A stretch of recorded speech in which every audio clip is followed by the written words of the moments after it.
ถึงภาพโดยทั่วไปเนี่ยไอ้เฮาอู้ถึงตัวเฮาเพราะนั้นถ้าเฮามีเจตนาที่ดีเฮาก็เท่าที่เฮาที่จะได้เฮาจะไปคอมเมนต์เฮาดูต่อที่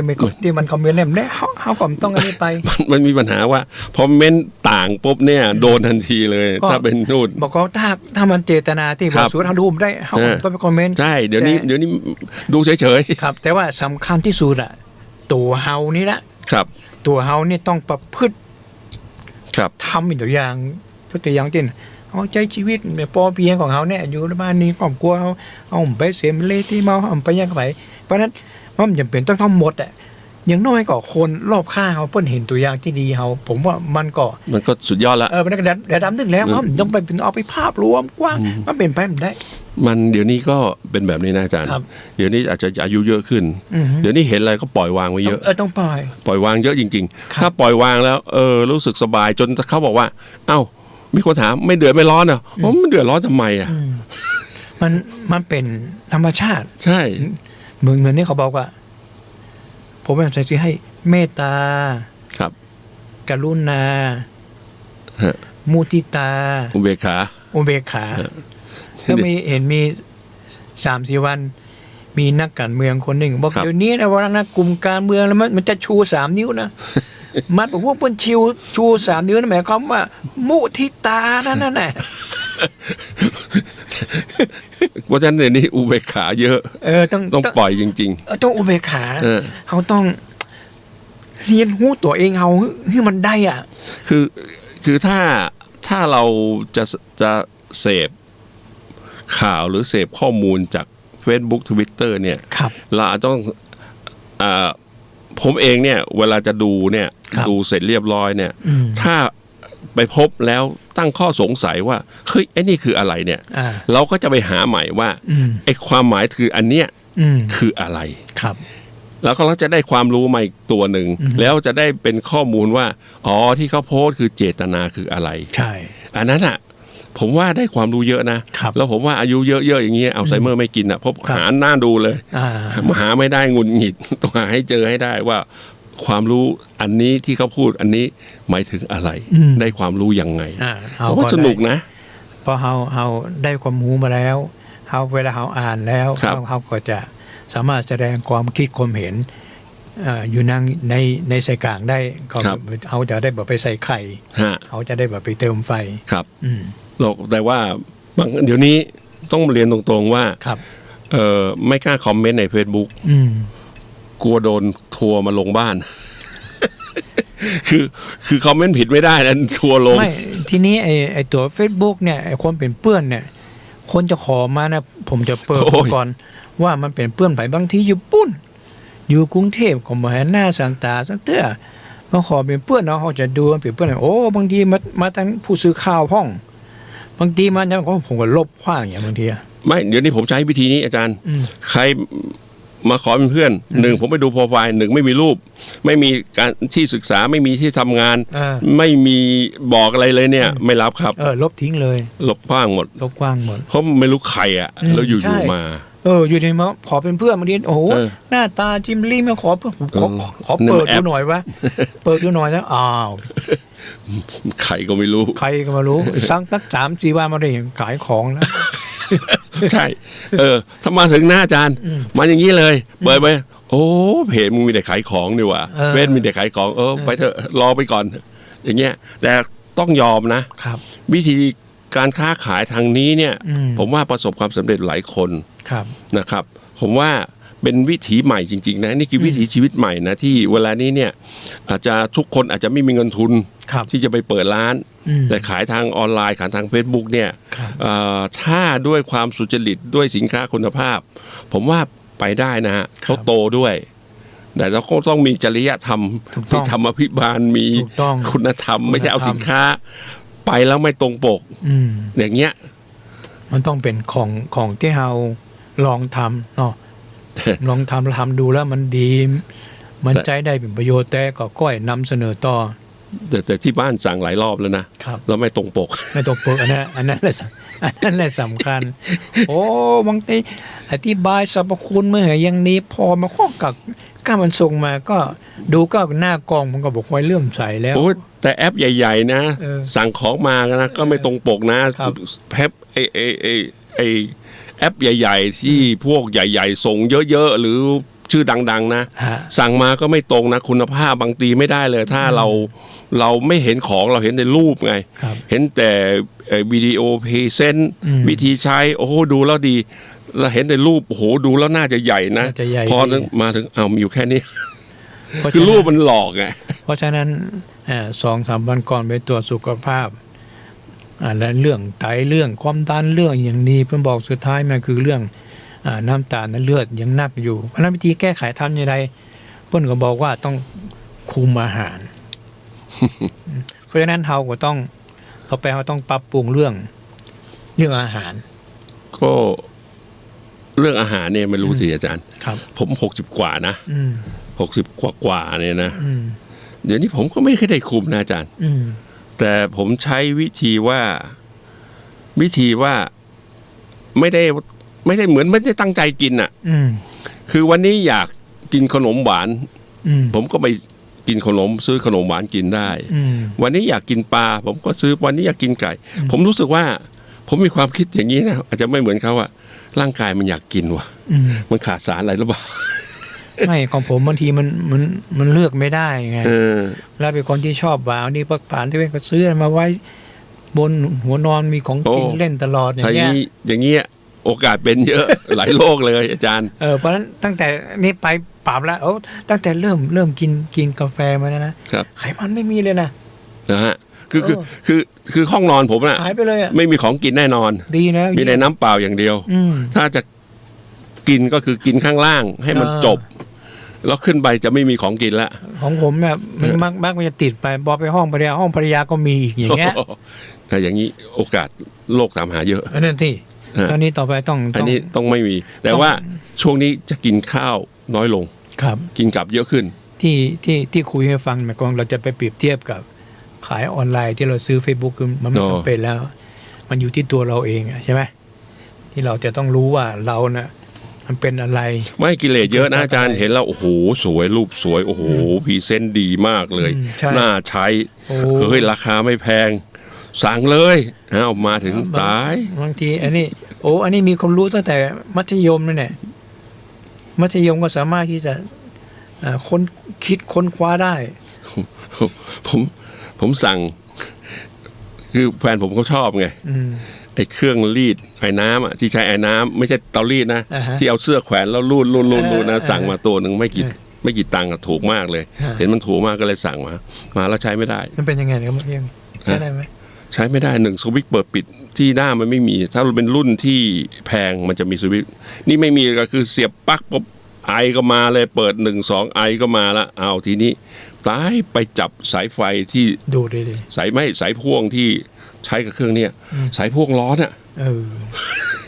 ผมเลยบอกเฮ้ยใช้ไม่ได้ละอันนี้กินไฟมากแล้วอันตรายได้หมดไปแล้วเกือบพันแสดงของสั่งจากเมืองจีนมาใช่ของจีนทั้งนั้นน่ะแต่ของจีนเนี่ยมันมีหลายเกรดอยู่ใช่หลายเกรดอยู่แต่เราเห็นว่ามันถูกแล้วน่าใช้นะพรีเซนต์โอ้โหดีมากเลยโอ้โหแต่สุดท้ายสู้เตารีดไอ้น้ำเรารีดแบบนี้ไม่ได้เพราะมันไม่เรียบเราเป็นคนใส่เสื้อเรียบมันก็เลยบอกอย่างนี้ใช้ไม่ได้กลายเป็นแพ็คใส่กล่องเหมือนเดิมเก็บขึ้นชั้นเพราะฉะนั้นเหลือเวลาอีกครึ่งชั่วโมงเมื่อกี้เราคุยถึง new normal ครับแปลว่าอะไรนะชีวิตวิถีใหม่ชีวิตอะไรนะวิถีใหม่เพราะฉะนั้นเหลืออีกครึ่งชั่วโมงหลังจากสิ้นเดือนมิถุนายนนี้ครับเปิดแล้ว6-7มาตรการเปิดหมดแล้วคือเท่ากับเปิดน่ะเพียงแต่มีคงเรื่องพรก.ไว้เฉยๆนอกนั้นเปิดผ่อนผันหมดแล้ว6-7มาตรการเปิดผ่อนผันหมดแล้วครับเพราะนั้นก็เลยโยงมาถึงว่าถามว่าและไอ้โควิดรอบใหม่เนี่ยมันจะบอกไม่ได้มันจะตามมาอีกไหมมันตามมาแต่มันบอกไม่ได้ว่าเมื่อไหร่ตามมาไม่ได้บอกว่าไม่รู้ว่าเมื่อไหร่เพราะฉะนั้นเมื่อเรารู้เป็นอย่างนี้แล้วเราก็จะต้องใช้ชีวิตหลังจากนี้อย่างไรก็มันเพื่อไม่ให้มันเกิดขึ้นอีกมันคือ1ป้องกันตัวเองตั้งแต่ทีแรกที่เราบอกว่า1เลยล้างมือใส่แมสนะฮะไปข้างนอกมา ก็กลับมาก็รีบล้างมือนะฮะล้างมือล้างไม้แล้วก็อาจจะถ้าอาบน้ำได้ก็อาบน้ำอันนี้คือวิธีป้องกันที่สูงสุดแล้วนะอาบน้ำแล้วก็พกมีเจลแอลกอฮอล์มีสเปรย์แอลกอฮอล์ที่บ้านเนี่ยเวลารับสตังค์มาผมเอาสเปรย์แอลกอฮอล์ฉีดตังค์หมดนะ เพราะว่าเราก็ไม่รู้ว่าใครเป็นแต่ส่วนใหญ่เนี่ยคนที่มาติดต่อด้วยเนี่ยวัยรุ่นหรือว่าเด็กหรือว่าชาวบ้านธรรมดาแถวบ้านอ่ะเขาก็ไม่เคยใส่แมสกันก็ว่าจะเป็นรณรงค์ก็ไม่ใช่หน้าที่เราอีกเราก็ไม่รู้จะทำไงสำคัญที่สุดพูดแล้วมันไม่ทำนี่สิ นั่นแหละนี่คือสิ่งคือเราบังคับไม่ได้อ่ะแต่ว่าพอถ้าเกิดกับตัวเองแล้วเนี่ยโอกาสตัวเองติดเชื้อแล้วเนี่ยหนึ่งเนี่ยมันไม่ได้ลำบากเฉพาะตัวเองครอบครัวลำบากสมมติว่าถ้าติดเชื้อในบ้านเนี่ยมีติดเชื้อคนหนึ่งเนี่ยคนในบ้านเนี่ยก็คือกลุ่มเสี่ยงทั้งหมดมีโอกาสติดเพราะตัวเองติดแล้วอยู่ในบ้านนะฮะแล้วก็ถ้าคุณเป็นคุณก็จะเดียวดายถ้าคุณไปโรงพยาบาลญาติไปเยี่ยมไม่ได้ ทีนี้จะทำยังไงดีมันไม่ให้ประมาทไม่ให้เอาโรคโควิดเข้าไปในบ้านคือก็นี่ไงฮะอาจารย์หนึ่งออกไปบ้านสวมแมสแล้วก็ไปเฉพาะที่จำเป็นซื้อของก็ซื้อเสร็จก็คือพุ่งเข้าไปแล้วก็ซื้อของแล้วก็กลับบ้านนะฮะแล้วเวลาเข้าบ้านเนี่ยจะต้องล้างมือล้างไม้เวลากินข้าวอะไรต่างๆพวกนี้ช้อนกลางก็ต้องช้อนกายช้อนมันละนะฮะในบ้านเองบางทีก็เรื่องอยู่ในครอบครัวก็คงไม่มีเท่าไหร่แต่ว่าเวลาที่คนที่เราไปนอกบ้านแล้วกลับเข้ามาเนี่ยเราก็จะต้องทำวิธี1 2 3ล้างมือล้างไม้ไปแล้วสวมหน้ากากแน่นอนนะฮะมีการใช้เจลแอลกอฮอล์ล้างมือใช้สเปรย์แอลกอฮอล์พ่นอะไรสิ่งที่เราไปจับต้องมาอะไรต่างพวกเนี้ยคือวิธีการเนี่ยผมว่าถ้าคนที่ดูทีวีฟังวิทยุหรือดูใน Facebook ถ้าไม่ดูเรื่องอื่นนะดูเรื่องถ้ามีเขาแชร์เรื่องของโควิด -19 มาแล้วได้ดูได้อะไรเนี่ยมันก็จะสามารถทำได้ทีนี้ฟังคุณเลตาพูดนะมันเป็นเรื่องที่ดีมากเลยแต่ถ้าว่าง่ายอย่างใดที่มันซึมซับจะออกจากบ้านปุ๊บหูละจะต้องเตรียมไว้วันนี้กูจะออกจากบ้านนะวันนั้นกูจะต้องใส่แมพกูจะไปที่ไหนกูจะต้องบอกเข้าไปที่เสี่ยงคือเรื่องใส่แมสเนี่ยนะฮะใส่ผ้าอนามัยเนี่ยหน้ากากอนามัยเนี่ยคือเดี๋ยวนี้มันฝึกจนกระทั่งเคยแล้วถ้าคนใส่ประจำนะมันก็จะเคยแล้วผมก็จะมีในรถยนต์ผมก็จะมีอันหนึ่งแต่ว่าถ้าเอารถเครื่องออกปุ๊บบางทีก็จะลืมแต่ว่าสิ่งหนึ่งที่รถเครื่องที่ไม่ลืมคือหมวกกันน็อกเพราะหมวกกันน็อกอยู่ที่รถยังไงก็ต้องใส่แล้วถ้าหากว่าเหมือนได้เอารถเครื่องมาเหมือนได้มีเอารถยนต์มาถ้ามีคนไปฮับมาก็เนี่ยผมลืมไง อาจารย์มารับผมก็ลืมเพราะปกติแล้วเนี่ยรถเครื่องก็จะรู้ว่าโอเคต้องเอาแมสไปอยู่ในรถผมก็มีแมสอยู่2 อัน 3 อันแล้วก็วันนี้กระเป๋าสะพายผมไม่ได้พกในกระเป๋าสะพายผมมีหน้ากาก N95 ด้วยนะพกอยู่2 อัน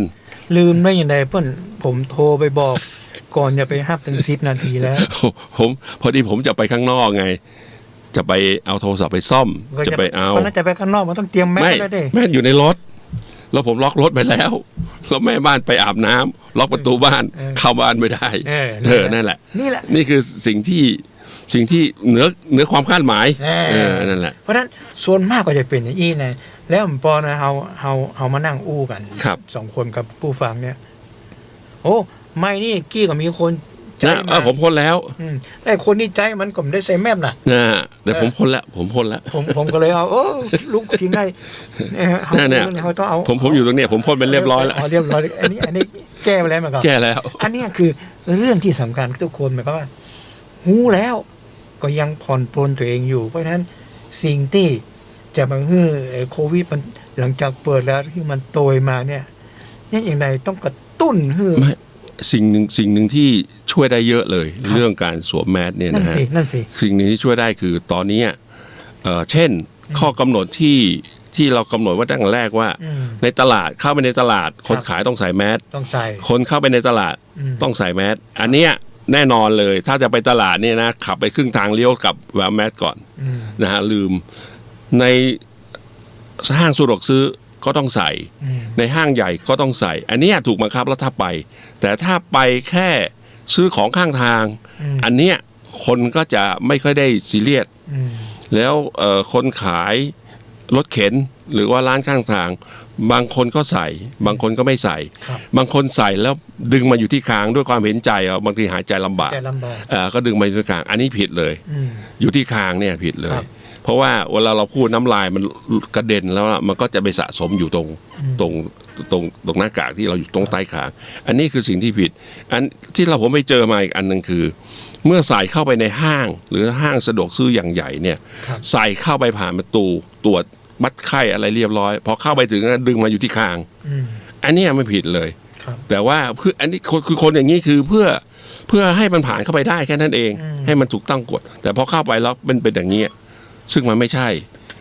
ยังมีหลายคนปฏิบัติอย่างนี้อยู่เมื่อวานนี้ผมดูรายการของช่องเก้าเนาะครับเขาได้นำเสนอของคณะวิศวกรรมมหาวิทยาลัยเกษตรศาสตร์ครับเดี๋ยวนี้เพิ่นเตรียมโครงการนะ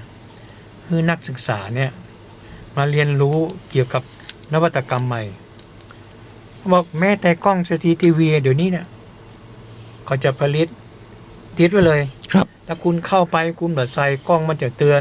คุณไปแล้วคุณเอาออกกล้องมันก็จะเตือนนี่อิ่มก็มันจะทำคน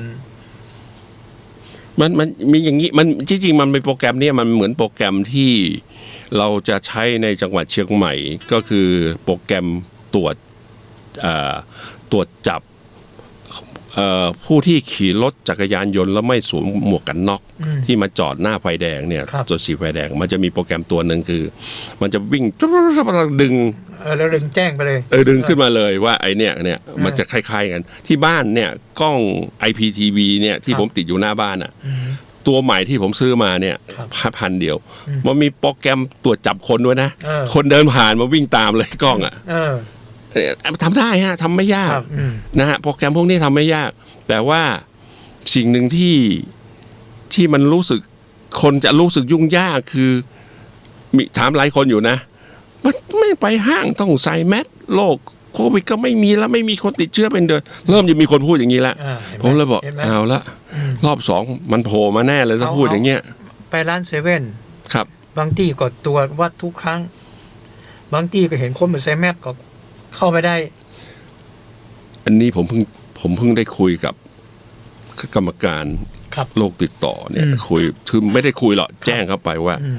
ร้านสะดวกซื้อบางร้านเนี่ยเมื่อก่อนมีเคอร์ฟิวใช่ไหมฮะก็โอเคก็4 ทุ่มมันก็4 ทุ่มบ้าง2 ยามบ้างก็ปิดแต่ตอนนั้นน่ะช่วง4 ทุ่มช่วง2 ยามเนี่ยหลัง3 ทุ่มแล้วคนที่ไปร้านสะดวกซื้อส่วนใหญ่ไม่สวมแมสแล้วคนขายก็ไม่รู้จะพูดยังไงคนตรวจก็ไม่มีแล้วเพราะมันล้ามาทั้งวันแล้วคนยิงมันก็ยิงจนบางคนบอกว่าผมมาเข้าร้านสะดวกซื้อเป็นว่าเล่นเนี่ยยิงจนอะไรนะอะไรนะสมองจะโน่นแล้วโดนยิงนั่นแหละนี่คือสิ่งที่มันเกิดขึ้นสิ่งที่เกิดขึ้นเพราะว่าเรารู้สึกว่ามันไม่มีคนเป็นแล้วมีคนเป็นแล้วบอกเป็นเดือนแล้วไม่มีคนเป็นแล้วอย่างเงี้ยแต่ขณะเดียวกันประเทศต่างๆทั่วโลกเนี่ยมันเพิ่มเอานะฮะแล้วเพิ่มแบบเนี้ยเราไม่กลัวว่าวันหนึ่งเนี่ยมันจะมาเกิดกับประเทศเราถูกไหมฮะเพราะว่าสิ่งหนึ่งที่ผ่านมาทางสนามบินทางอะไรโอเคที่จะเดินเข้าประเทศไทยที่กำลังจะเปิดเนี่ยต้องมีใบรับรองแพทย์ต้องมีอะไรผมก็ตั้งคำถามไปคำหนึ่งว่ายกตัวอย่างนักท่องเที่ยวจีนที่เข้ามาเนี่ยพูดไปเดี๋ยวทัวร์เดี๋ยวไอ้ผู้ประกอบการท่องเที่ยวจะด่าผมคือตอนนี้มันมีนักท่องเที่ยวจีนที่มาทางเชียงรายแม่สายส่วนหนึ่งมีใบรับรองแพทย์ไม่เชียงรายแม่สายเทศด่านเขาก็ไม่ได้เปิดมาได้ไงมาให้ยังให้เปิดอยู่ฮะไม่เปิดแต่คนเข้ามาไม่เห็นมีเข้านะก็มีนักท่องเที่ยวจีนมาอยู่ที่ทราบนะฮะแล้วเขาบอกเขามีใบแพทย์ผมก็ตั้งคำถามว่าถ้าสมมติคุณมาจากยกตัวอย่างยูนาน ขับรถมาจากยูนานผ่าน คุณต้องผ่านใครบ้างผ่านที่ไหนบ้าง ใช่ แล้วระหว่างทางคุณลงไหมลงแล้วคุณรู้คุณจะแน่ใจได้ไงว่าระหว่างทางเนี่ยที่คุณลงไปนู่นลงไปนี่ลงไปนี่คุณจะไม่ติดเชื้อมาคุณรับรองแพทย์จากต้นทางมาจริงเพราะคุณไม่ได้บิงฟุตเดียวมานี่คุณต้องแวะอย่างเงี้ยแล้วก็มาถึงปุ๊บเนี่ยก็ทราบข่าวนะแต่จริงไม่จริงไม่รู้มีคนเขาพอผมตั้งคำถามก็จะมีคนมาบอกผมว่าเขาใช้วิธีเดี๋ยวนี้นักท่องเที่ยวจีนฉลาดขับรถมาถึงเชียงรายจอดเช่ารถประเทศไทยขับเข้ามาเลยเห็นไหมขับเชียงใหม่มั่งไปนู่นไปทั่วเลยมันมีช่องโหว่นะช่องโหว่ไม่มีผมว่าช่องโหว่ไม่มีช่องโหว่มันอยู่ที่คนปฏิบัติตอนนี้มันมีช่องโหว่ให้ปฏิบัติอย่างนี้ได้เพราะฉะนั้นคนที่จะคิดนโยบายคิดมาตรการมันต้องหลายสเต็ปใช่ไหมคือแต่ถ้ามันบินตรงมาก็ไม่มีปัญหาไม่มีปัญหาแต่ที่มันไม่ได้บินตรงมันเอารถมาแล้วมาเปลี่ยนอย่างเงี้ยเพราะว่าพอดีพักพวกกันอยู่เขาทำงานโรงแรมเขาบอกว่ามีนักท่องเที่ยวจีนเข้ามานะเนี่ย2-3 วันเนี่ยวันนี้พรุ่งนี้ก็มาอีกละ10 กว่าคนเพราะว่าแล้วมายังไงเขาบอกว่ามาแล้วมาจากไหนเขาบอกมาจากไหนไม่รู้แต่ว่าเขามีใบรับรองแพทย์จากต้นทางมาผมบอกโอ้ผมก็เลยบอกเขาว่าคุณบอกเจ้าหน้าที่คุณก็แล้วกันนะเซฟตัวให้สูงที่สุดแต่เขาเข้ามาเขาก็มีวัดไข้ของเขานะมีล้างมือมีอะไรผมบอกว่าอีกส่วนหนึ่งที่ล้างมือเนี่ยนะกระเป๋าต่างๆที่เข้ามาคุณหาทางยังไงให้มีที่อบฆ่าเชื้อด้วยครับไม่งั้นคุณคือกลุ่มเสี่ยงเพราะฉะนั้นก็หลังจากโควิดระยะที่4มั้ยก่อนสิ้นเดือนเนี่ยไม่คือการผ่อนผันระยะที่ไหนที่5ที่6แล้วมั้งสิ้นเดือนนี่นะสิ้นเดือนนี้ก็คือแทบจะเปิดทั้งหมดแล้วนะผับบาร์ก็ได้ละเพราะฉะนั้นหลังจากนี้เราจะใช้ชีวิตอย่างใดต้องใช้ชีวิตไม่ประมาทมันอยู่ปกติไปได้เหมือนกับก่อนหน้านี้มันคงไม่ปกติละเพราะว่าตราบใดที่วัคซีนไม่มีโรคประเทศอื่นๆคนติดยังเพิ่มขึ้นทุกวันตายทุกวันเนี่ยอันนี้พูดถึงเรื่องสุขภาพใช่ถ้าคุณไม่ล้อมประเทศห้ามเข้าแล้วคุณจะมั่นใจได้ยังไงว่ามันจะไม่เกิดรอบ2นะฮะเพราะทุกคนบอกว่าต้องเปิดประเทศแล้วถ้าเกิดรอบ2ใครรับผิดชอบผมไม่รู้นะแต่ว่าตอนนี้ผมบอกที่บ้านเลยเซฟตัวให้สูงสุดอันเรื่องของสุขภาพกับเซฟตัวสูงสุดในเรื่องของเศรษฐกิจนับจากเริ่มกรกฎาไปเนี่ยเราควรจะใจผมว่าเรื่องของเศรษฐกิจเราควรจะใช้ชีวิตอย่างไรเพราะว่าเรื่องเศรษฐกิจเนี่ยนะผมว่าเป็นปัญหาใหญ่มากเพราะว่าเท่ากับเหมือนกับคนทุกคนเริ่มต้นนับหนึ่งใหม่นะไม่ว่าใหญ่เล็กเนี่ยนะค้าขายเนี่ยเริ่มรับหนึ่งใหม่ขณะเดียวกันเนี่ยคนมีตังก็อาจจะไม่ค่อยกล้าใช้ใช่ไหมฮะคนพอมีใช้อาจจะต้องเซฟเพื่อไว้รองรับปัญหาที่จะเกิดส่วนคนไม่มีตังที่รัฐช่วยก็คงจะตังหมดแล้วแล้วก็ถ้าเกิดรอบ2หรือว่าเปิดเศรษฐกิจให้เริ่มทำอะไรได้เนี่ยจะทำยังไงสิ่งหนึ่งที่เรียกร้องว่าที่เห็นเขาเรียกร้องตอนแรกผมก็มีความรู้สึกว่าถ้าแบงก์ปล่อยให้กู้คนละ10,000-20,000ไปเพื่อที่จะตอนนี้ปล่อยแล้วอนุมัติแล้วกำลังไล่ทยอยออกแล้วเข้าใจฮะอาจารย์แต่ถ้าหากว่าไปใช้เพื่ออะไรนะเขาเรียกอะไรเดียไปใช้เพื่อที่ใช้อุดหรือถมบ่อล้างของตัวเองแล้วคุณจะเอาอะไรเริ่มต้นเพราะฉะนั้นอย่างอื่นอะไรก็แล้วแต่ที่คุณจะเริ่มต้นใหม่เนี่ยเงินที่คุณจะได้มาเนี่ยคุณต้องมานับหนึ่งใหม่นะไอ้ที่ของเก่าเนี่ยคุณจะทำยังไงให้มันอยู่แบบสตาร์มันไว้เลยเพราะนั้นหมายความว่าคือต้องคิดเนาะใช่ต้องคิดหลังจากมิถุนายนแล้วถามว่าเงิน10,000เนี่ย เขาต้องมาคิดว่าเขาจะไปแง่อย่างใดคือมันต่อยอดไปได้ ใช่ใช่ มันจะเอามาถมหนี้เก่าเนี่ย ไม่ได้ หรือว่า ไม่ได้ หรือว่ามันต้องทำมาหากินใช้เงินนี่อย่างเดียว ไม่ได้ไม่ได้ ไม่ได้แล้ว ครับ คนที่ได้เปรียบนะผมมองว่าคนที่ได้เปรียบคือคนที่หลังจากที่โรคโควิดเกิด แล้วทำธุรกิจไม่ได้ร้านต้องปิดต้องอะไรแล้วบางคนพัฒนาตัวเองนะหรือว่าสร้างวิถีใหม่ไปขายออนไลน์สั่ง Delivery ทำสินค้าตัวใหม่เพราะว่างนี่คิดนู่นคิดนี่ทำแล้วขายทางออนไลน์แล้วบางคนประสบความสำเร็จนะแล้วก็อย่างเงี้ยคนเนี้ยจะเริ่มต้นถ้าสมผ่อนผันปุ๊บเนี่ยผ่อนคลายปุ๊บเนี่ยคนเนี้ยจะได้เปรียบก่อนตัวนี้นับหนึ่งได้นับหนึ่งได้เลยแต่คนที่ไหนบางคนมันลบมาแล้ว หายไปเลยอ่ะมันไม่เอาเลยอ่ะ อย่างเงี้ยจะทำยังไงอันนี้จะเริ่มยังไงสิ่งหนึ่งที่พูดแล้วเนี่ยอย่าโกรธกันนะฮะท่านผู้ฟังอย่าโกรธกันมันมีการเรียกร้องมากเลยว่าเนี่ยเขาอะอดตายแล้วเนี่ยเมื่อก่อนเนี่ยผมฟังข่าวเมื่อก่อนนี้นะขายได้เดือนหนึ่ง2-3 แสนเนี่ยพอปิดแล้วไม่มีรายได้เลยผมก็นั่งนึกในใจเอาเดือนหนึ่งที่ผ่านมาคุณเปิดมาหลายปีเดือนได้2-3 แสนได้ตังกำไรคุณอยู่ที่ไหนอ่ะคุณไม่มีเขาเรียกอะไรนะเซฟตี้เขาเรียกอะไรที่เราคุยกันว่าเงินออมเรื่องของการที่จะเหลือเงินไว้ทำอะไรมีการ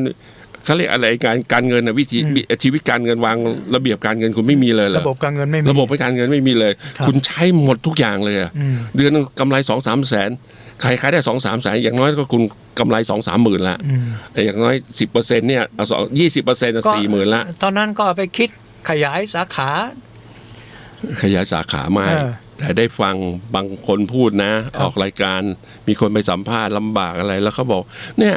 เมื่อก่อนเนี่ยขายได้เดือน 2-3 แสนนะอยากไปไหนก็ไปอยากได้กินอะไรก็กินอยากได้อะไรก็ซื้ออ้าวนึกในใจบอกอ้าวแล้วคุณไม่มีระบบการเงินเลยเหรอคุณไม่เก็บสำรองไว้ใช้ฉุกเฉินบ้างเลยเหรอนี่คือประเทศไทยเราเพราะฉะนั้นหลังกรกฎาคมไปแล้วเนี่ยในเรื่องของเศรษฐกิจเนี่ยเพราะฉะนั้นทุกคนต้องวางแผนการเงินใหม่แล้วต้องมีแผนการเงินแน่นอนใช่ยังเป็นระบบใช่ว่าควรถือว่าได้เงิน10,000ควรจะวางแผนคุณจะเอาใจอย่างใดใช่เดือนหน้าเนี่ยถือว่าได้10,000เดือนหน้าอยู่ไหนทำมาแล้วมาลดสัก1,000ก็ยังดีมันจะพอได้มา10,000เดือนหน้า0อีกก็แจ้ไม่ได้อาจารย์ได้ยินข่าวไหมครับที่มีท่านหนึ่งเป็นแม่ค้าแล้วก็ถูกฟ้องถูกอะไรเนี่ยได้ตังอะไรมานะไปซื้อโทรศัพท์เครื่องละ30,000แล้วผ่อนไม่ไหวจนเขาฟ้องเห็นไหมผมยังงงว่าเฮ้ยคุณใช้เครื่อง30,000ผมยังใช้เครื่องไม่กี่พันเองแสดงว่าไอ้ที่ได้เงินมา15,000เอาไปผ่อนเครื่อง30,000ไม่อันนั้นช่างแต่ว่าไม่ถึงว่าเขาเอาเงินไปจนถูกฟ้องอ่ะที่เป็นหนี้ใช่ไหมที่เป็นหนี้จนถูกฟ้องอ่ะเขาบอกว่าเอาไปทำอะไรเขาบอกเขาซื้อโทรศัพท์เครื่องละ30,000ซื้อมาทำอะไรเราบอกโอ้คุณใช้เครื่อง30,000นี่มันต้องระดับนู่นแล้วนะโอ้ตายเรานึกในใจบอกโอ้อย่างนี้มันช่วยอะไรไม่ได้หรอกมันเรื่องที่คุณเองไม่รู้ไม่มีแผนการเงินต้นท้องว่าใจชีวิตแบบหุ่นจักบรรยังใช่คุณจำเป็นต้องใช้เครื่อง 4-5 หมื่นเหรอ 3-4 หมื่นเหรอโทรศัพท์อ่ะเป็นห้องอ่ะลัทธิอย่างเรียนแบบเพื่อนอย่างเดียวเคยมองดูความเปลี่ยนไปได้ร้านผมตัวเองมันจะได้หรือว่ามาได้เอามาซื้อมาแล้วจะได้อย่างพ่องต่อยอดได้ก่อนเหมือนหุ่นจักคิดร้านผมใช้โน้ตบุ๊กเครื่องหนึ่งปก60,000แต่เครื่อง60,000ของมันเนี่ยนะมันทำเงินได้เป็นแสนบางเดือนอ่ะเพราะมันต้องออกแบบต้องอะไรอยู่ในนั้นซึ่งมันทำงานเสร็จปุ๊บมันส่งให้ลูกค้าได้เลยเห็นไหมอย่างเงี้ยคือมันต้องต่อยอดได้ใช่ต่อยอดได้ยังบอกโอ้โหซื้อเครื่อง60,000มันจำเป็นอันนี้ซื้อมาเพื่อเอามาให้มีแอปแต่งหน้าแต่งตาแอปส่งรูปส่งกันเสียเนาะผมถามอาจารย์โทรศัพท์อาจารย์ใช้แอปนี้หมดยังเคยใช้หมดปะไม่เคยอ่ะนั่นแหละใช้หรอยังไม่รู้ว่าใช้ยังไงโทรเข้าโทรออกดูเฟซดูอินสตาแกรมเพิ่งใช้ซูมเนี่ยอาทิตย์นี้จะไปอาทิตย์สุดท้ายแล้วซูมผมยังไม่เคยใช้เลยเนี่ยผมโหลดโปรแกรมไว้ละซูมเขาบอกโอเคเลยนะคุยกันครับนั่นแหละคุยกันได้เยอะอาทิตย์นี้สโมสร ฝึกงานพูดแห่งด้านนั้นเชียงใหม่ก็จะเป็นครั้งสุดท้ายแล้ว ใช้ซูมแล้วก็จะเปิด สุท้ายแล้ววันที่5 มกราวันที่ 5 กรกฎาคมนี้ก็จะเปิดที่เชียงใหม่ออคิดแล้วครับ ว่างๆจะไปฟังหน่อยเหมือนกันเพราะฉะนั้นก็ ว่า หลังจากนี้ไปแล้วก็หนึ่งในเรื่องของการใช้ชีวิตส่วนตัวต้องรู้จักมีสติสัมปชัญญะและไม่ควรจะประมาท2เรื่องเศรษฐกิจและการเงินต้องวางแผนการใช้เงินอย่างเป็นระบบต้องมีอย่างเป็นระบบแบบเขาว่ายังเป็นขั้นเป็นตอนว่าคนจะใช้อย่างนี้มันจะได้คืนอย่างนี้มันจะเหลือแค่นี้แล้วต่อไปมันจะเป็นยังไงต้องวางแผนเลยปัญหาเรื่องต้องวางแผนเลยตอนโควิดเกิดเนี่ยเรามองออกเลยว่าประเทศไทยเรื่องเงินออมไม่มีเลยไม่มีใครคิดเลยครับเสียดายมากเพราะบางคนทำมาใช้ไปมีเยอะใช้เยอะมีอะไรไหม2 เรื่องละมีเยอะใช้เยอะมีอะไรไหมหลังจากผ่อนปลนเยอะๆแล้วต่อไปต้องมีอะไรอีกไม่อีกเรื่องหนึ่งเนี่ยอีกเรื่องหนึ่งเนี่ยตอนเนี้ยผมว่าหลายคนกำลังใจไม่มีเพราะว่าถูกโรคโควิดถูกเรื่องเศรษฐกิจถูกเรื่องเงินทองเนี่ยอันนี้เรื่องจริงตัวผมนะ3-4 วันก่อนผมรู้สึกมันท้อกับก็ว่ามันเพลียไม่มีแรงเลยผมต้องไปตรวจสุขภาพเพราะว่าใจมันฝ่อมาเนี่ยตอนนี้ทุกคนต้องให้กำลังใจซึ่งกันและกันนี่สำคัญอย่าแบ่งฝ่ายแบ่งข้างแบ่งอะไรเพราะว่าอย่างเนี้ยผมถามว่าโรคโควิดเขาเลือกไหมล่ะเพราะว่าคุณจะเป็นใครใช่ใช่มันโดนหมดอ่ะแม้กระทั่งทำมาที่อเมริกาเนี่ยคนติดตามประธานาธิบดียังเป็น6 คนเลยอย่างเงี้ยมันเป็นไม่ได้หรอกแล้วก็อย่างนักเทนนิสมือ1ของโลกอ่ะยังติดเลยยังติดไม่ติดตัวเองไม่พอคนอื่นก็ติดมีปัญหาไปอีกใช่ไปจับปาร์ตี้เพื่อนอีก6 คนยังติดเลยมีเงินแล้วทำไงได้อ่ะเพราะฉะนั้นการใช้ชีวิตอย่าประมาท2ต้องวางแผนการใช้เงินอย่างเป็นระบบ3ในเรื่องของความรักความสามัคคีใช่ความกำลังใจจะต้องมีให้กำลังใจกันต้องมีโดยเฉพาะเอาครอบครัวก่อนใช่ไหมสามีภรรยาต้องให้กำลังใจสื่อกันและกันมีช่วยกันคิดช่วยกันวางแผนไม่ใช่คนหนึ่งคิดอีกคนหนึ่งก็คัดค้านผมว่าอีกคนก็ไม่ทำไปเลยผมว่าบางทีอย่างว่านะคือบางทีคน2 คนอยู่ด้วยกันนานเนี่ยอยู่ด้วยกันนานเนี่ยบางครั้งดูที่ว่าความเป็นสามีภรรยาหรือความเป็นเพื่อนพวกเนี้ยมันเกิดอยู่แล้วแหละเพียงแต่ว่าเรายังไงถึงจะรับฟังซึ่งกันและกันมีอะไรก็ถ้อยทีถ้อยอาศัยหลายครอบครัวที่เราเห็นแล้วเรารู้สึกว่าท่านอยู่กันคนละอยู่กันมานานเป็น10-20 ปีเนี่ยสุดท้ายทำไมมีปัญหาผมว่าเป็นนะคือถ้ามองเนี่ยพออายุเยอะแล้วเนี่ยถ้าปล่อยวางไม่ได้มันจะขี้บ่นเขาบอกว่าผมมีคำเขาบอกสงวนจุดอะไรนะสงวนจุดต่างเลยแล้วนะสงวนจุดด้อยแสวงจุดต่างใช่ทีนี้จุดต่างมันคือหมายว่าแสวงหาเพื่อหาทางแก้ไขใช่ทีนี้มันไม่แสวงหาจุดต่างมันเพียงเอาแต่เรื่องจุดด้อยมาคุยที่จริงไม่มีใครด้อยกว่าใครอ่ะทุกคนมันมีจุดด้อยทั้งนั้นแหละเพียงแต่เรามองจุดดีมากกว่าจุดด้อยมันก็จะจบใช่ไหมก็เห็นหลายคนเนี่ยที่เวลามีปัญหาเขาก็จะคุยกันว่าเนี่ยพยายามมองสิ่งดีๆของเขาจะไม่สิ่งด้อยหรือสิ่งที่ไม่ดีของเขาเลยเพราะถ้ามองสิ่งที่ไม่ดีของเขาสิ่งด้อยของเขาปุ๊บเนี่ยมีเรื่องทันทีเลยเราก็จะไปติไปเตียนไปว่าเขาไอ้นี่ไม่ดีนี่แต่ถ้ามองแล้วไม่ฟังเพราะฉะนั้นก็อย่ามาพูดนี่ประสบการณ์ส่วนตัว เพราะฉะนั้นต้องสงวนจุดด้อยสงวนจุดต่างสงวนจุดด้อยแสวงจุดต่างให้กำลังใจซึ่งกันและกันถ้าทุกคนทำ3เรื่องนี้ได้รับรองว่า New Normal หลังโควิดเปิดเนี่ยทุกคนจะผมว่าได้นะเดินไปได้ผมว่าทุกคนเดินไปได้เพียงแต่ว่าอย่าท้อว่าเฮ้ยเราต้องมานับ1ใหม่แต่นับ1ใหม่เนี่ยถือว่าทุกคนก็จะนับ1ใหม่หมดนะก็ยังมีโอกาสได้นับใช่ไหมถ้าคิดอย่างนี้อยากแนะนำให้ดู สมมติดูคลิปไลฟ์สดบางทีก็ไลฟ์สดของ ครับ หลวงพ่อที่อะไรแสงธรรมที่สระบุรีอะที่ท่านเข้าไปในชุมชนไปช่วยเหลือไป ครับ เอาเงินให้คนจนคนเฒ่าเนี่ยนะจะมองเราออกเลยว่าคนที่แย่กับเราเนี่ยนะ เยอะมากนะฮะบางคนใช้วันละ50 บาท มีรายได้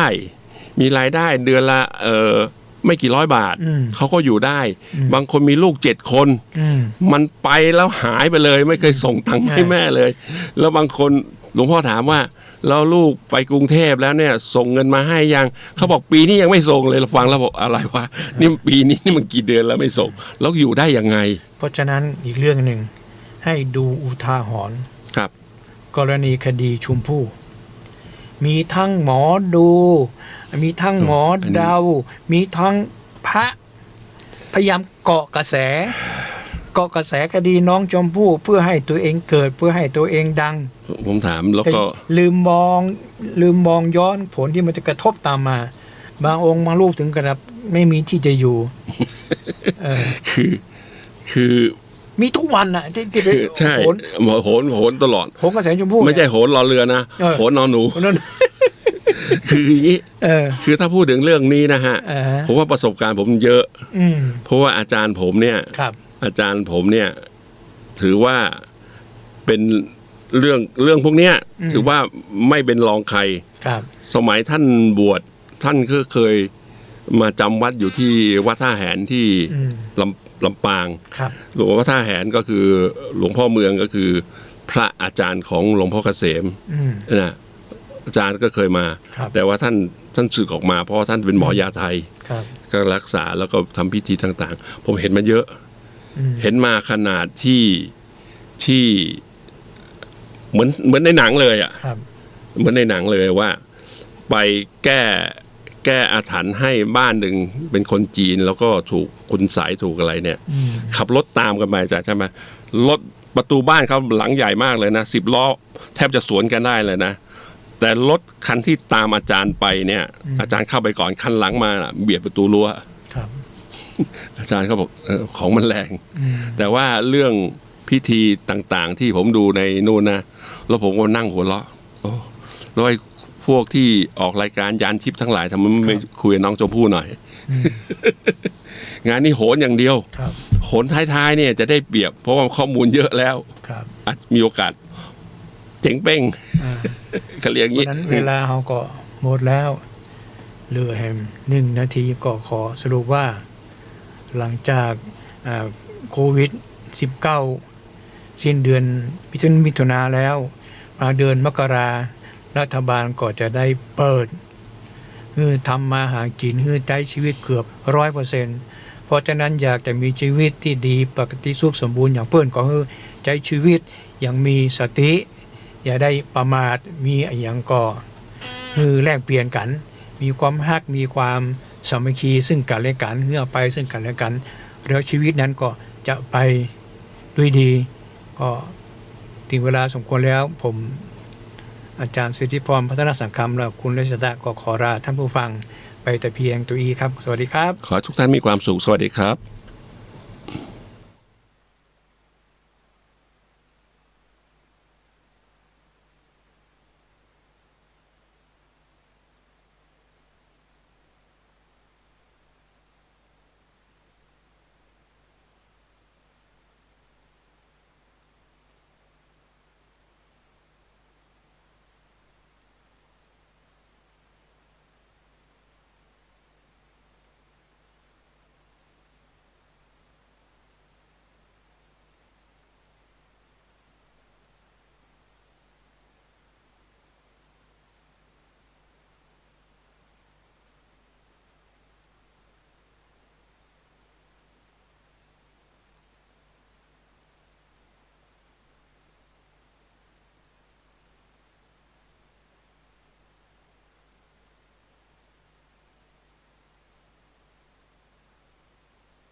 ที่เราจะมาศึกษาพระสูตรนี้เราจะมาทบทวนถึงพระสูตรที่เราได้ศึกษามาเมื่อวันศุกร์นั่นคืออุทายีสูตรพระสูตรนี้ตั้งชื่อที่เราจะมาศึกษาพระสูตรนี้เราจะมาตามชื่อของพระอุทายีภิกษุเมื่อวันศุกร์พระสูตรนี้พระองค์ทรงแสดงถึงความเป็นอนิจจัง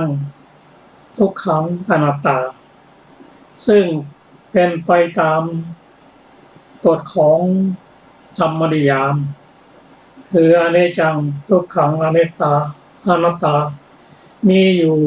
คู่กับโลกนี้อยู่แล้วไม่ว่าพระพุทธเจ้าพระองค์จะเสด็จอุบัติขึ้นหรือเปล่าก็ตามความเป็นอนิจจังอยู่แต่ว่าในสมัยใดที่พระพุทธเจ้าไม่ปรากฏขึ้นไม่อุบัติขึ้นก็ไม่มีใครอธิบายเปิดเผยให้ตื่นถึงความเป็นอนิจจังทุกขังอนัตตาขึ้นมาแล้วทรงแสดงเปิดเผยกระทำให้ตื่นก็ยังมีปุถุชนผู้ไม่ได้ศึกษาผู้ได้ไม่เห็นอริยเจ้าไม่เข้าใจในอริยธรรมทั้งไม่แนะนำในพระธรรมของพระพุทธเจ้าด้วยก็เห็นตรงกันข้ามกับมาธรรมนิยามนี้คือเที่ยงแท้เป็นสุขในพระสูตรนี้ท่านพระอุทายีก็ได้เรียนถามท่านพระอานนท์เกี่ยวกับเรื่องนี้ว่าท่านพระอานนท์กายนี้พระพุทธเจ้าตรัสบอกเปิดเผยประกาศแล้วโดยปริยายต่างๆว่าแม้เพราะเหตุนี้กายนี้เป็นอนัตตาดังนี้ฉันใดแม้วิญญาณนี้ท่านอาจจะบอกแสดงบัญญัติแต่งตั้งเปิดเผยจำแนกกระทำให้ตื่นว่าแม้เพราะเหตุนี้วิญญาณนี้เป็นอนัตตาฉะนั้นหรือเราจะ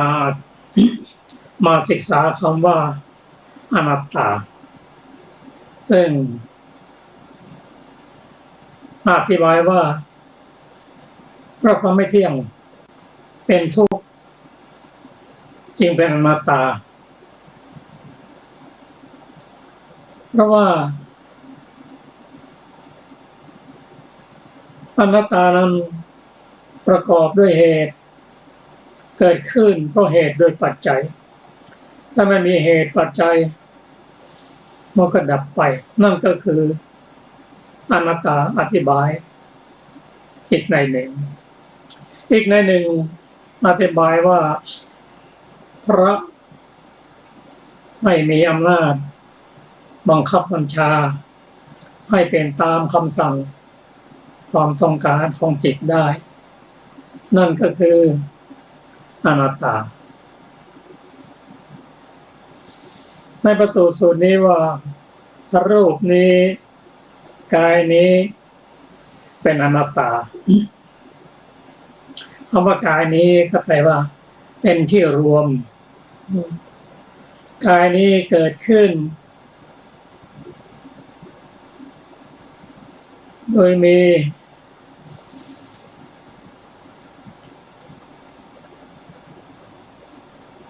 ปัจจัยที่เกิดขึ้นก่อให้เกิดขึ้นคือกายนี้ประกอบด้วยธาตุดินธาตุน้ำธาตุไฟธาตุลมธาตุดินธาตุน้ำธาตุไฟธาตุลมทั้งภายในทั้งภายนอกแต่ภายนอกนั้นถ้าเป็นภูเขาแผ่นดิน ก็เป็นธาตุที่ไม่มีใจครองไม่มีวิญญาณครองแต่ความเป็นธาตุดินธาตุน้ำธาตุไฟธาตุลมทั้งภายในภายนอกเหมือนกันมีการแปรปรวนไปเป็นธรรมดาถ้าธาตุดิน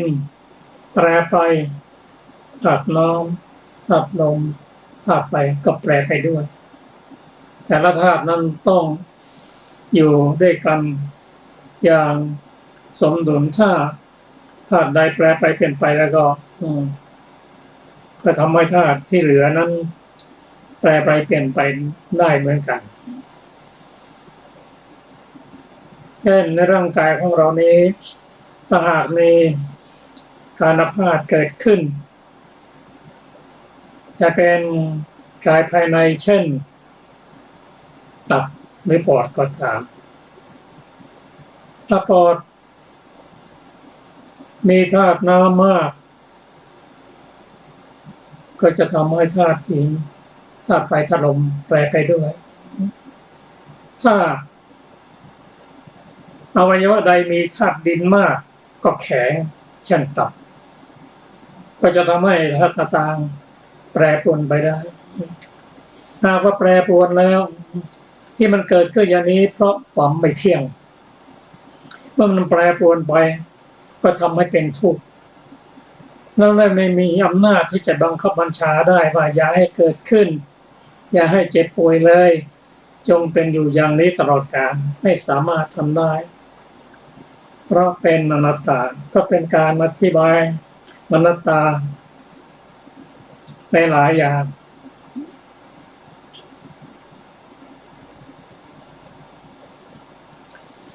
เมื่อรูปหรือกายนี้เป็นอนัตตาก็เป็นกรรมเจ็ดอุตุเป็นสมุฏฐานแปรไปเปลี่ยนไปอันนี้เป็นรูปนามก็เช่นเดียวกันเช่นเวทนากายเวทนาจิตธรรมก็เป็นอนิจจังทุกขังอนัตตาเวทนานี้จะเกิดขึ้นลอยไม่ได้ก็ต้องอาศัยปัจจัยเกิดขึ้นเพราะผัสสะเป็นปัจจัยถึงเวทนาและผัสสะนี้ก็เป็นการรวมของวิญญาณ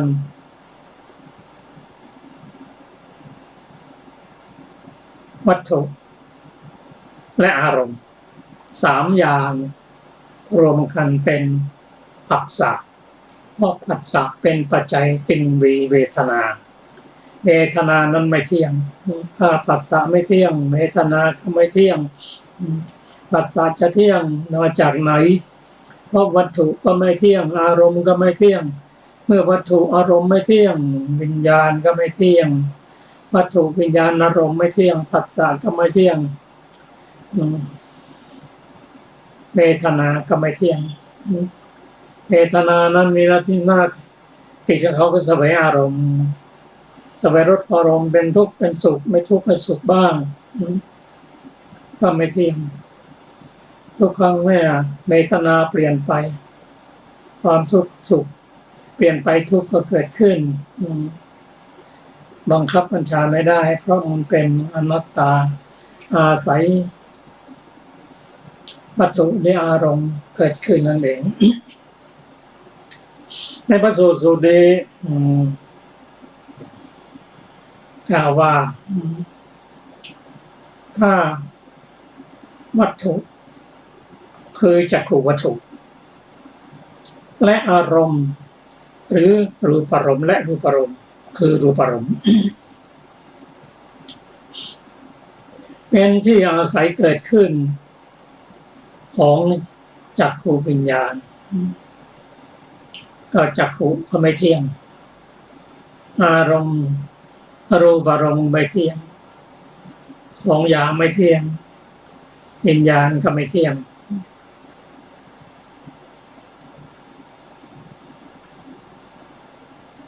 ท่านพระอานนท์ได้ ชี้แจงแก่ท่านพระอุทายีว่ามโนวิญญาณย่อมเกิดขึ้นเพราะอาศัยใจและธรรมารมณ์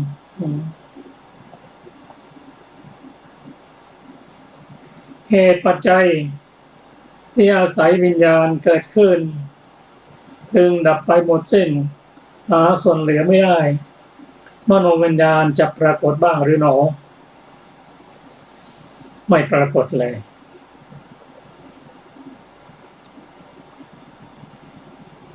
ก็ต้องไม่มีอัจฉริยวัตถุไม่มีอารมณ์สองอย่างนี้เป็นที่อาศัยเกิดของวิญญาณถ้าสองอย่างนี้ดับไปวิญญาณก็ดับไปด้วยไม่เที่ยงเป็นทุกข์เป็นอนัตตาเพราะฉะนั้นวิญญาณจึงเป็นอนัตตา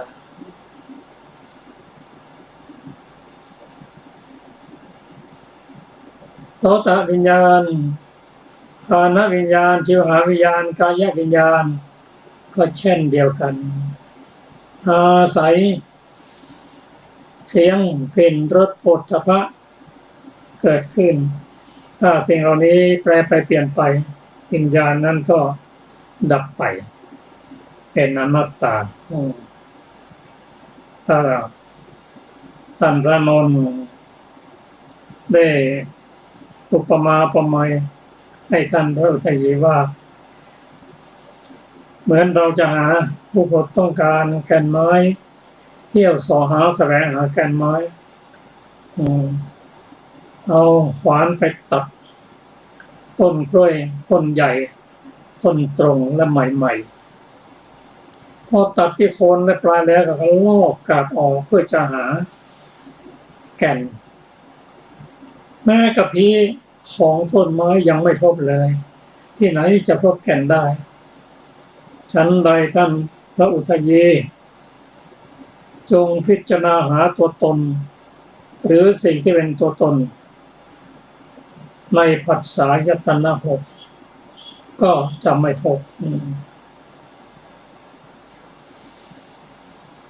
ผัสสะยตนะหกนั้นได้แก่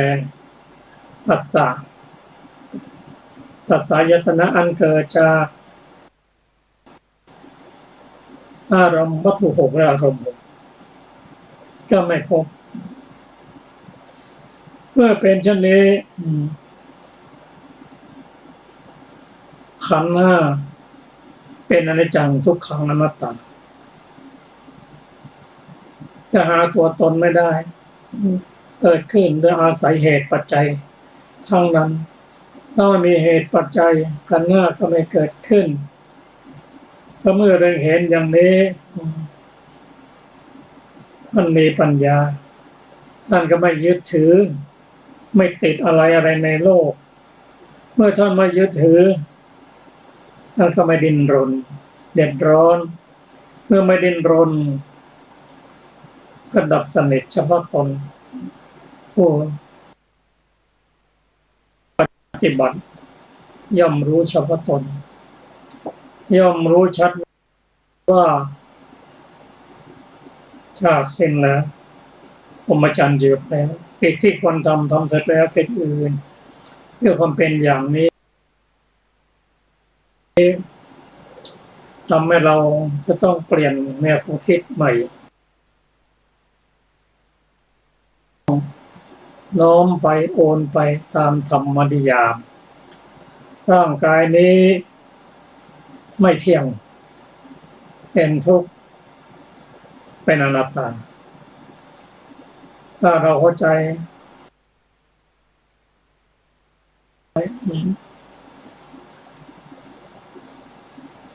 ต่อไปเราจะมาศึกษาพระสูตรอีกสูตรหนึ่งที่มีความสำคัญและน่าสนใจ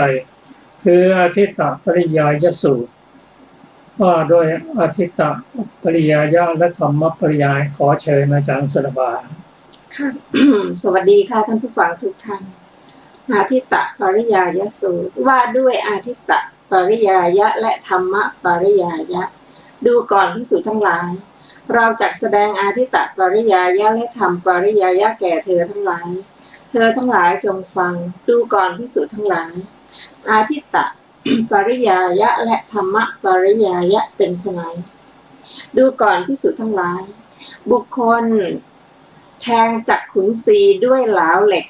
อันร้อนไฟติดลุกโผลงแล้วยังดีกว่าการถือนิมิตและอนุพยัญชนะในรูป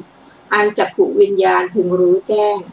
จะดีอะไรวิญญาณอันตะกรามด้วยความยินดีในนิมิตหรือตะกรามด้วยความยินดีในอนุพยัญชนะเมื่อตั้งอยู่ก็พึงตั้งอยู่ได้ถ้าบุคคลพึงทำกาลกิริยาเสียในสมัยนั้นไซร้ข้อที่บุคคลจะพึงเข้าถึงคติสองอย่างคือนรกหรือกำเนิดสัตว์เดรัจฉานอย่างใดอย่างหนึ่งก็เป็นฐานะที่จะมีได้ดูก่อนภิกษุทั้งหลายเราเห็นโทษอันนี้จึงกล่าวอย่างนี้ดูก่อนภิกษุทั้งหลายบุคคลเกี่ยวโสตินทรีย์ด้วยขอเหล็กอันคมไฟติดลูกโพลงแล้วยังดีกว่าการถือนิมิตโดยอนุพยัญชนะในเสียงอันโสตวิญญาณพึงรู้แจ้งจะดีอะไรวิญญาณนิมิตในอนุพยัญชนะในเสียงอันนิมิตหรือตะกรามด้วยความยินดีในอนุพยัญชนะเมื่อตั้งอยู่ก็พึงตั้งอยู่ได้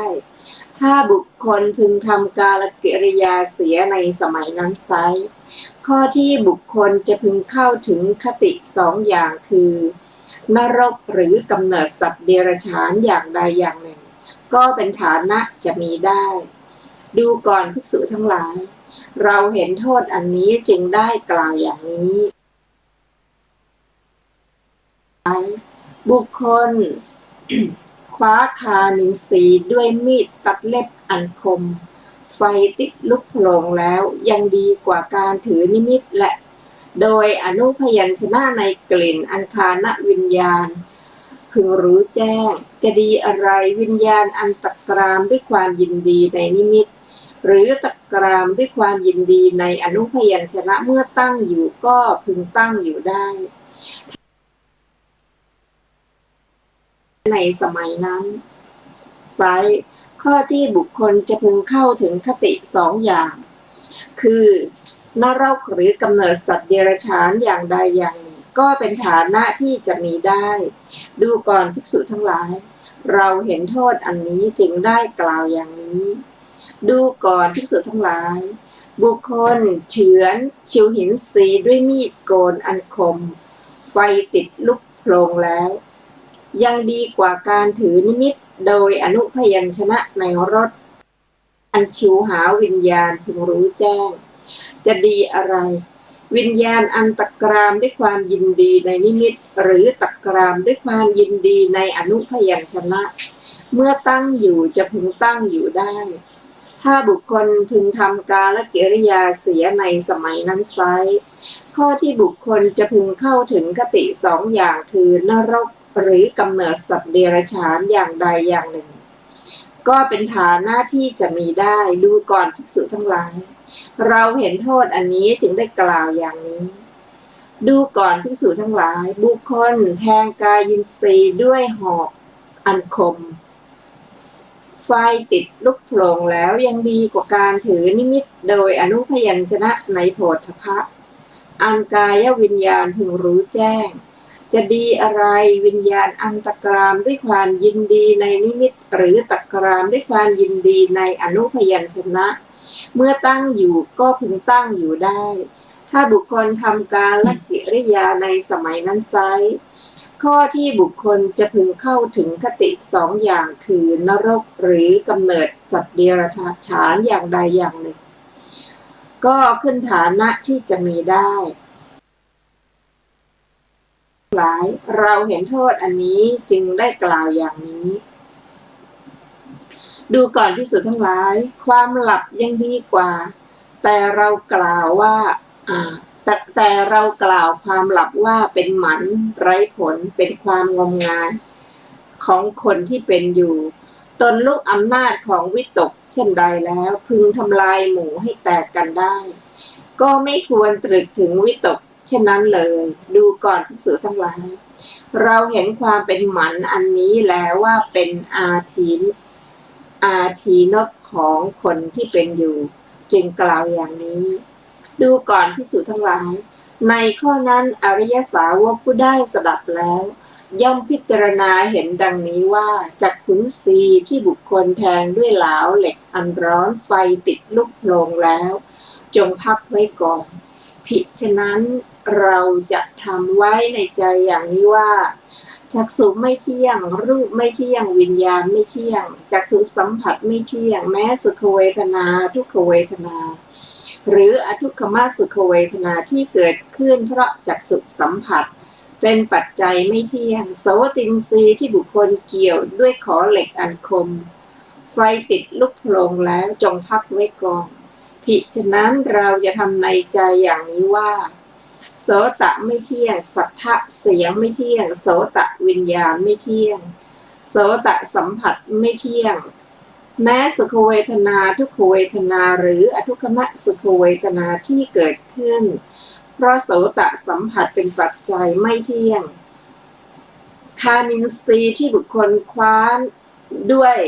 มีดตัดเล็บอันคมไฟติดลุกโผลงแล้วจงพักไว้ก่อนภิฉะนั้นเราจะทำไว้ในใจอย่างนี้ว่าคานะจมูกไม่เที่ยงคันทะกลิ่นไม่เที่ยงคานะวิญญาณไม่เที่ยงคานะสัมผัสไม่เที่ยงแม้สุขเวทนาหรืออทุกขมสุขเวทนาที่เกิดขึ้นเพราะคานะสัมผัสเป็นปัจจัยก็ไม่เที่ยงชิวหินสีที่บุคคลเฉือนด้วยมีดโกนอันคมไฟติดลุกโผลงแล้วจงพักไว้ก่อนภิฉะนั้นเราจะทำไว้ในใจอย่างนี้ว่าชิวหาลิ้นไม่เที่ยงรสไม่เที่ยงชิวหาวิญญาณไม่เที่ยงชิวหาสัมผัสไม่เที่ยงแม้สุขเวทนาทุกขเวทนาหรืออทุกขมสุขเวทนาที่เกิดขึ้นเพราะชิวหาเที่ยงกายินทรีย์ที่บุคคลแทงด้วยหอกอันคมไฟติดลุกโผลงแล้วจงพักไว้ก่อนว่ากายไม่เที่ยงโผฏฐัพพะไม่เที่ยงกายวิญญาณไม่เที่ยงกายสัมผัสไม่เที่ยงแม้สุขเวทนาทุกขเวทนาหรืออทุกขมสุขเวทนาที่เกิดขึ้นเพราะกายสัมผัสเป็นปัจจัยก็ไม่เที่ยง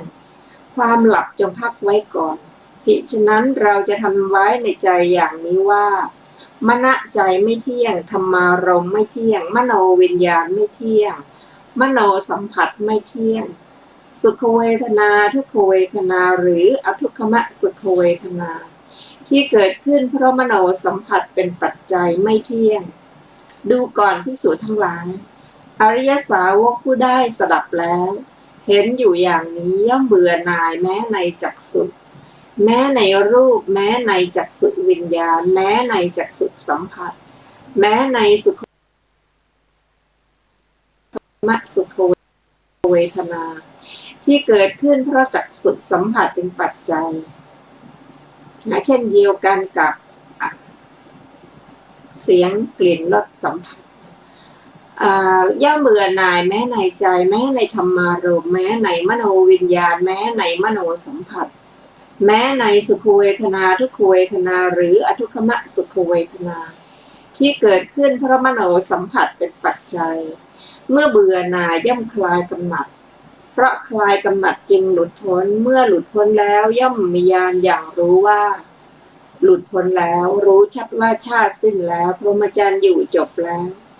กิจที่ควรทำเสร็จแล้วกิจอื่นเพื่อความเป็นอย่างนี้มิได้มีดูก่อนภิกษุทั้งหลายนี้แลเรียกว่าอาทิตตปริยายะและธรรมปริยายะชนี้แลจบอาทิตตปริยายสูตรที่8มีอรรถกถาวินิจฉัยดังต่อไปนี้บทว่าอนุพยัญชโสนิมิต